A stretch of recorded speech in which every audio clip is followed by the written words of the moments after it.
Welcome to Passion Week. This year we're going to do something a little different in light of our 40th anniversary.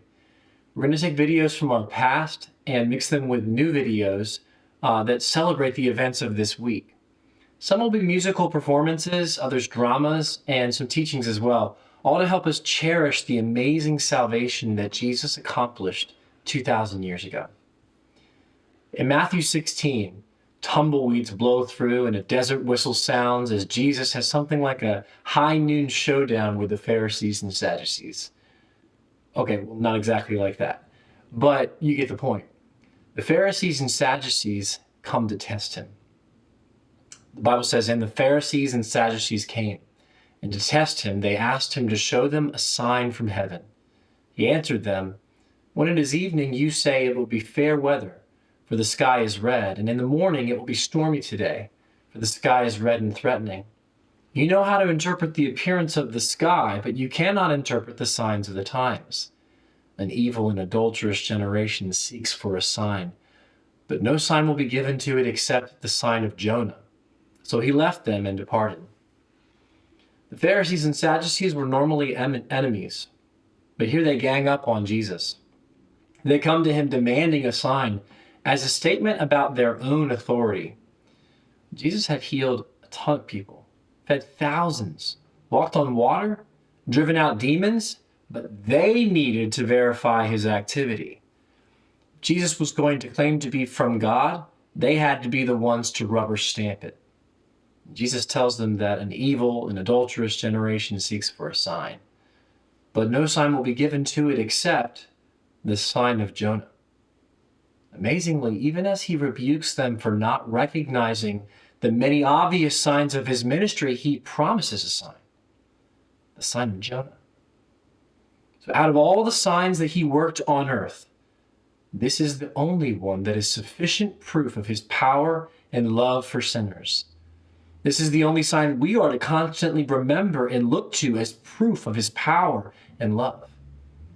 Like Jonah, Jesus descended into the belly of death. For 3 days he waited to be delivered from the grave. And on the third day he rose again, triumphant over death. But unlike Jonah, he descended willingly, running toward the agony of the cross instead of away from his Father's will. Unlike Jonah, Jesus was swallowed by death, not for his own sin, but for the sins of all who would trust in him. And unlike Jonah, he wasn't vomited in shame on that shore, but instead he ripped open the jaws of death and rose in glorious vindication. And it's this sign that remains the sign that we need this week. We don't need a new miracle. We don't need a new act of proof. We need to remember the cross, what happened on this week.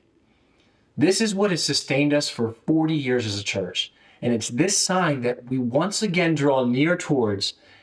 We behold the sign of Jonah, and we remember the indelible proof of God's love for sinners and power for salvation.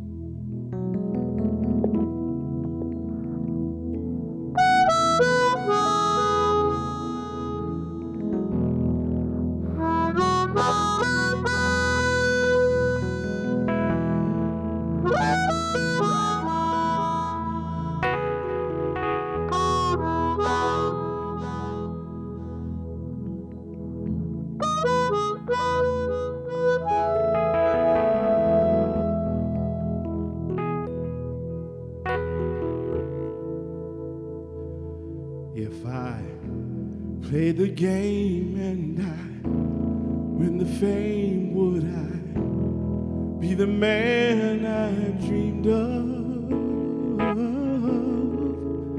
And if I woo the crowd and their screams aloud, would I be the one that they love?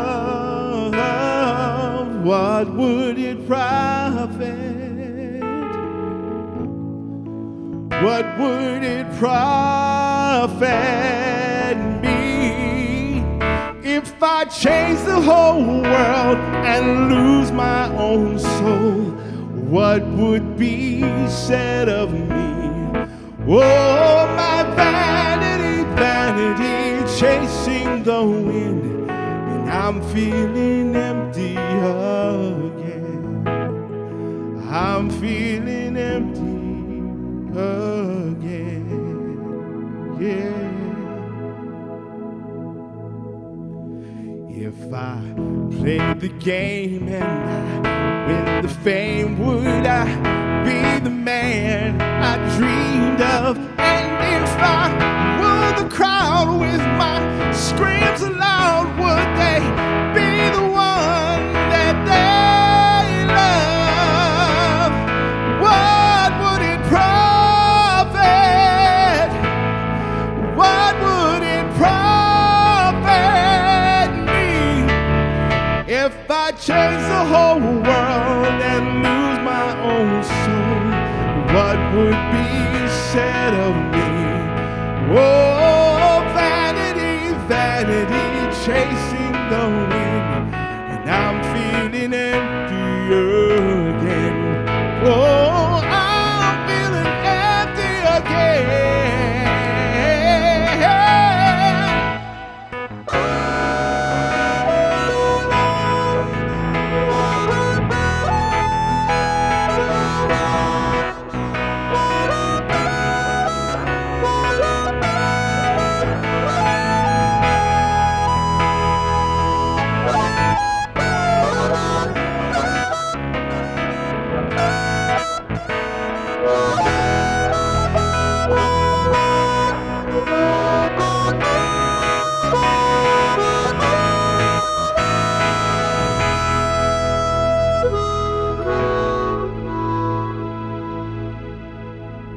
If I played the game and I win the fame, would I be the man I dreamed of? And if I woo the crowd and their screams aloud, would I be the one